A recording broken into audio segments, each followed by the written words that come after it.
to sa ngayon sa bukid. Ang mga tanim ni nanay na sili at yung papaya nating maraming bunga. Ayan, ngayon lang ulit tayo nakaahon sa tagal-tagal.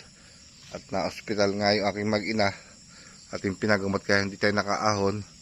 Papakita ko lang sa inyo yung ating mga update sa paranim dito sa bukid. Nadulas. Ayan o, ating mga talong. May bunga na.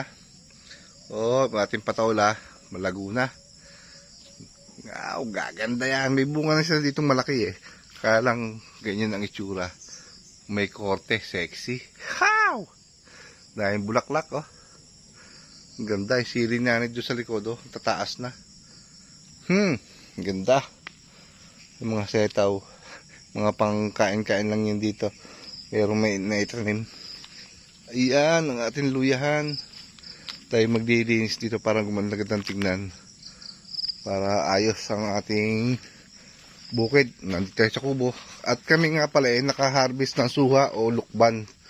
Yan. 4 na lukban. Nakaharvest kami ni nanay. Ganda. Doon kami nakakuha. Tingnan naman ang aming papaya. Ang daming bunga. Pati yung maliit na papaya dito. Ang dami rin bunga. Ayan o. Ang dami rin kami tayo na papaya. Kung pangkain lang eh. Ito papaya nito mo. Malalaki bunga nito eh. Mahaba yan o. Saka ang pagkahinog niya ay kulay orange. Sarap. Sarap niyan. Ating mangga, saka avocado. Wow! Hindi ko malam kung anong unahin ko dito. Avocado pa rin tanim ko ito eh. Yan, hindi ko malam kung anong unahin kong itanim. Iwanan nyo dyan. Kukunin ko. Si nanay mabigat daw. Ang laki-laki ng bota. Ang likam. Nakalabok. Bago pa yata ito. Ang bigat. Ewan ko kasi yung bota. At tayo magagascatter. Yan.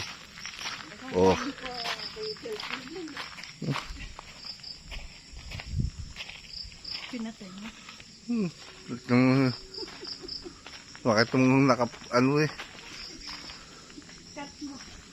ayan na naman eh. Ayaw pang itigil. Ayan ang ating